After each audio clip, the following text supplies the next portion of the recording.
Okay, चलिए फिर अब आगे बढ़ते हैं और बात करते हैं मार्केट की और क्या करना है इस समय मार्केट में, ये इम्पॉर्टेंट है।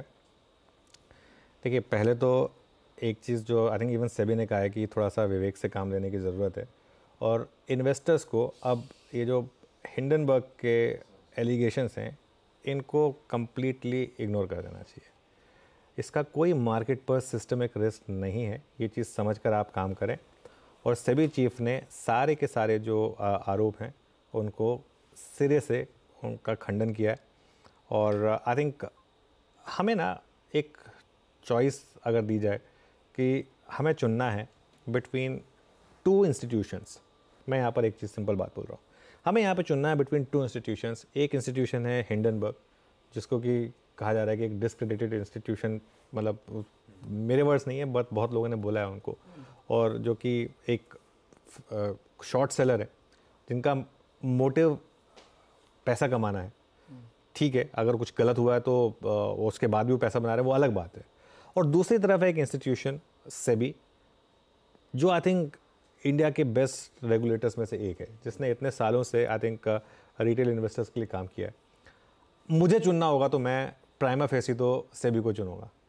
अब उसके बाद अगर कुछ कल को निकल के आ जाए तो वो फिर एरर ऑफ जजमेंट हो सकता है, लेकिन अगर मैं अगर इन्वेस्टर होता फॉर एग्जांपल तो मैं तो इसमें सेबी को चुनता, ठीक है, और इस चीज़ को मैं कम्प्लीटली इग्नोर करता और अपने पोर्टफोलियो पर इसकी वजह से मैं कोई इम्पैक्ट नहीं आने देता, ये बात ठीक है। जैसा मैंने कहा कि अगर आपको करना है ये सब करना है तो आप इंडिया आइए और वो इनको फेस करिए। अगर वो स्पेशल ग्राफिक्स अगर कुछ बने हुए हैं जो सेबी चेयरपर्सन ने जो क्लैरिफिकेशंस दी हैं, अगर वो और प्ले हो जाए यहाँ पर तो वैसे ठीक रहेगा, वरना उसको खैर हम थोड़ी देर बाद में वापस डिस्कस कर लेंगे। क्योंकि जो जितने भी एलिगेशंस हैं, कल हमने एक लाइन ली थी कि हिंडनबर्ग के सवाल और सेबी चीफ के जवाब, तो सेबी चीफ ने हर एक पहलू का जवाब दिया है। और आई थिंक कल पहले उन्होंने एक और चीज़ थी कम्युनिकेशन। कल सुबह पहले तो उन्होंने एक 2 पैरा का कम्युनिकेशन दिया, उसके बाद उन्होंने point by point rebuttal evening में दिया।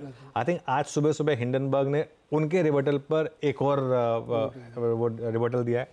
अब देखते हैं कि सेबी चीफ क्या उसके ऊपर एक और रिबटल डालने वाली है, तो ये चीज़ इंपॉर्टेंट होगी। और इवन जो उनकी होल्डिंग्स हैं, उनकी अपनी होल्डिंग को लेकर उन्होंने सारे डिस्क्लोजर्स दिए हैं। आशीष, ये भी उन्होंने कहा है कि जो अदानी ग्रुप के खिलाफ जांच है वो पूरी गहराई से की गई है। ये मार्च 2024 में एक और मामला था, उसकी जांच भी पूरी की गई थी।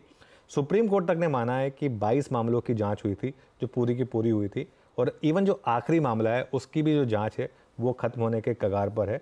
और जो एक और चीज़ जो निकल कर आ रही है इसमें कहीं ना कहीं एक इस चीज़ की स्मेल दिखती है, क्योंकि जो हिंडनबर्ग को शो को नोटिस दिया गया था, कहीं ये उसका रिटेलिएशन तो नहीं है, क्योंकि हिंडनबर्ग को सेबी की तरफ से SCN दिया गया था, और वो भी सेबी कह रही है कि जो शो को नोटिस दिया गया था वो भी बिल्कुल जो मामले को देखकर, मतलब जो नियम है उनके तहत ही उनको दिया गया था। तो उस हिसाब से चीज़ें बिल्कुल ठीक हैं। इवन जो रीट की बात हो रही है कि इस रीट के जो फ्रेमवर्क है उनको चेंज किए। एक और चीज़, सेबी का ना एक बोर्ड होता है, ऐसा नहीं है कि माधवी जी ने उठ के डिसाइड किया कि नहीं रीट को फेवर कर देंगे। पूरा बोर्ड है, पूरे बोर्ड ने विचार विमर्श किया, उसके बाद उन्होंने उस पर एक डिसीजन लिया कि ये जो रीट वाला मामला है उसमें इवन जो फंड है वो माधवी जी ने ज्वाइन करने से पहले 2015 में इन्वेस्ट किया था उसमें। वो माधवी जी ने सेबी ज्वाइन किया था 2018 में एज होल टाइम डायरेक्टर, उसके बाद वो जब चेयरपर्सन बनी थी तो इसके लिए तो, और उसके बाद उन्होंने वो फंड क्लोज़ किया था। एक मामला जो मुझे लग रहा है कि जिस पर थोड़ा सा बवाल उठ सकता है वो ये कि जब उस फंड को रिडीम किया गया, उस फंड को जब रिडीम किया गया तो वो जो मेल थी वो माधवीपुरी बुच ने लिखी थी। हालांकि वो होल्डिंग जो थी वो उनके हस्बैंड के नाम पर हो चुकी थी, लेकिन उसको जो क्लोज़ किया था वो इनके नाम पर किया गया था। तो उसमें ऐसा है कि कई बार ऐसा होता है कि अगर मैं किसी फंड में इन्वेस्ट करता हूँ, कुछ करता हूँ, तो जो रजिस्टर्ड ईमेल एड्रेस होता है उसी से अगर कोई आप मेल भेजेंगे तब वो क्लोज होगा। मैं एक मतलब जस्ट एक अज्यूम कर रहा हूँ कि शायद ये हुआ होगा। तो एनीवे ये वो वाला बात हो गई सारी, हमने सोचा कि इसको एक बार क्लैरिफाई वापस कर दिया जाए।